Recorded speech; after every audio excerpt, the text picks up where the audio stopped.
जय शिवराय मित्रांनो, महाराष्ट्रामध्ये आज सुद्धा खूप प्रचंड प्रमाणात ढगाळलेलं वातावरण झालं होतं। एवढे फोन आलेत की विचारूच नका।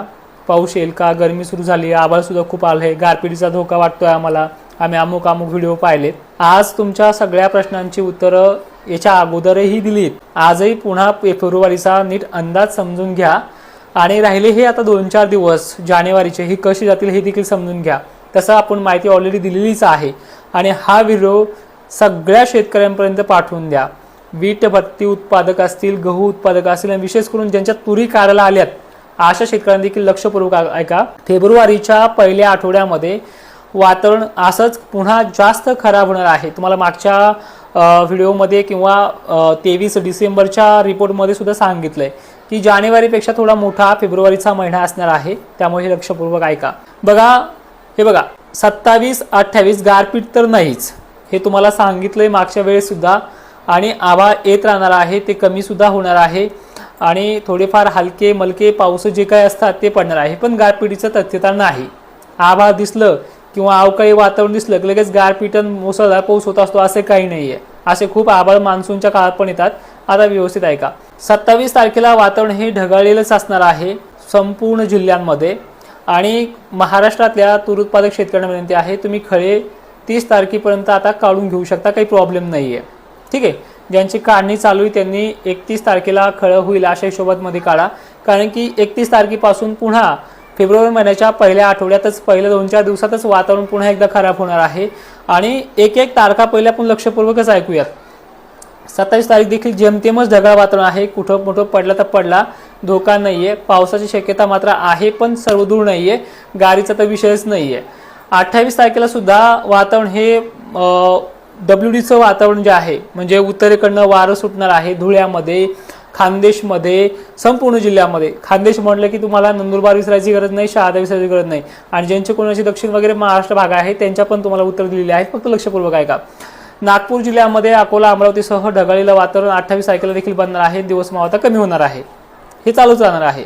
त्यानंतर 29 तारखेला WDचं वातावरण पूर्ण पांढरी चादर एवढी धुई गुजरात, राजस्थान, MP सह महाराष्ट्रात सुद्धा येणार आहे आणि असं एक अंधुक वातावरण होऊन जाणार आहे। हे 29 तारखेचं वातावरण पावसाचं देखील नाहीये, काळजी करण्यासारखं नाहीये। 30 तारखेला जे वातावरण बनणार आहे ते सुद्धा असंच अंधुक ढगाळलेलं धुईचं आणि खूप असं प्रचंड प्रमाणात धुईचं आणि ढगाळलेल्या वातावरणाची परिस्थिती। तुम्हाला त्याही वेळेस असंच वाटणार आहे की खूपच पाऊस येतो काय, पण पाऊस तिथेही नाहीये आणि त्या काळामध्ये पडणारे जे पाऊस असतील, आता काय होतंय, एखाद्या गावाला पडला तो व्हिडिओ अख्ख्या महाराष्ट्रभर पसरतोय, ही अशी टक्केवारी आहे। जवळपास 90% शेतकऱ्यांना पावसाचा धाकच नाहीये, 10-5 ठिकाणी पडेल तो काहीतरी आपला पेंड्या झाडं ओलं करील एवढंच आहे, धोका नाही। त्यानंतर 31 तारखेला काय होणार आहे, WDचं वातावरण नाशिक क्षेत्रामध्ये डोंगर भाग जे आहे, येवला वगैरे परिसर जे काय असतील त्या परिसरामध्ये काही प्रमाणात धाक राहण्याची शक्यता आहे, पण तिथली शक्यता शेतकऱ्यांना घेण्यात येते की नाशिक जिल्हा जवळपास 80% मोकळा राहील, फक्त 20% भागाचा समावेश आहे आणि ते सुद्धा वातावरण वाऱ्यामुळे इकडे तिकडे सरकू शकतं, त्यामुळे त्याचेही अपडेट ताजे बघत राहा, धोका नाही। 31 तारखेला मी शेतकऱ्यांना हे सांगितलंय की खळेदळे करून घ्या, त्यामध्ये धुळे, नंदुरबार, साक्रीचा वगैरे परिसर, येवला वगैरे भाग असेल असा, आणि जिथे कांदा असेल का शेतकऱ्याचा गंजी वगैरे घातलेली या नाशिक क्षेत्राच्या उत्तरेकडील आणि पूर्वेकडील भागांचा, किंवा आपण त्यामध्ये इगतपुरी हे बघ भाग त्यामध्ये ॲडवर्ट करू शकतो, कारण की तिथे देखील शितोळे वगैरे येऊ शकतात। त्यामुळे 30 तारखेच्या आसपास 30 तारखेलाच तुम्ही तुमची कामे आटोपतील, कारण की 3-4 दिवसाचा वेळ आहे, काही घाबरायचं काही कारण नाही। तर अशा टायमिंगला तुम्ही करून घेऊ शकता। 31 तारखेला वातावरण पुन्हा खराब होते महाराष्ट्रामध्ये। 31, 2, 3 अशा त्या तारखा आहेत, इथे शिडकाव होऊ शकतो पावसाचा आणि ह्या तारखेपर्यंत आणखीन वातावरण पांगापांगीचे देखील चान्सेस आहेत, म्हणजे वातावरण यापेक्षाही दुप्पट वाढेल असं काही नाही, याच्यापेक्षाही कमी होऊ शकतं, पण गारपीट जानेवारी महिन्यात नाही, हा जो काही तुम्हाला शब्द दिला होता तो अजून 4 दिवस बाकी आहे, त्यामध्येही तुम्हाला गारपीट पाहायला मिळणार नाही। आणि जरी मिळालीच तुम्हाला मी सांगितले बारीक हरभऱ्यावानी कुठं मोठं एखाद्या लोकेशनला, त्यामुळे 99% महाराष्ट्र किंवा 98% महाराष्ट्राला धाक नाही। आता सगळ्यात महत्त्वाचं, फेब्रुवारी महिना मित्रांनो थोडा आहे, WDचा भीती त्यामध्ये आहे।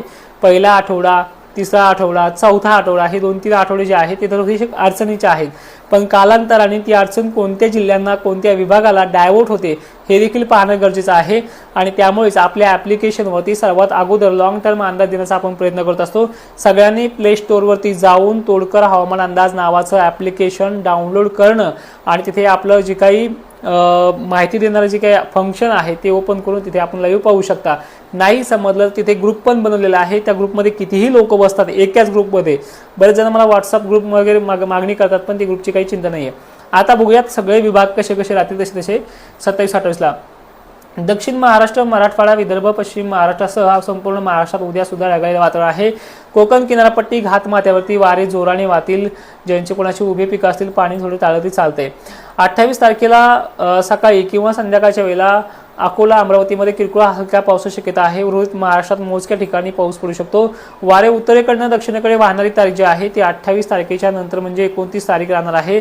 इथे सुद्धा अहिल्यानगरसह पुणे वगैरे भागात हलक्या ढगाळ वातावरणाचा किंवा पूर्ण धुळीचा भडीमार जो आहे तो 29 तारखेला पूर्ण महाराष्ट्रामध्ये, विशेष करून पश्चिम महाराष्ट्र, मराठवाडा आणि खानदेश याच्यामध्ये जास्त आहे, कारण की गुजरात मार्गे टेफ एरिया बनतोय आणि तिथून पुढे हळूहळू पुन्हा वातावरण बिघडतंय।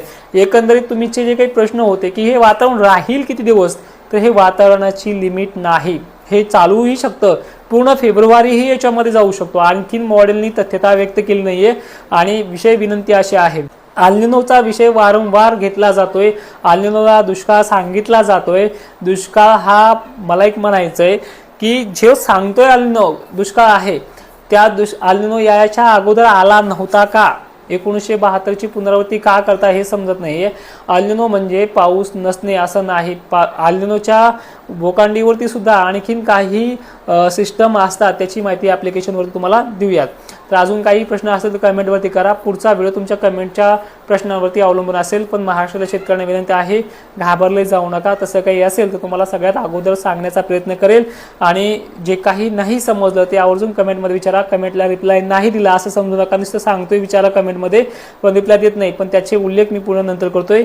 आणि विनंती अशी आहे की 31 तारखेला वातावरण पुन्हा खराब होणार आहे, म्हणजे 3 दिवसाला हे बनणारच आहे।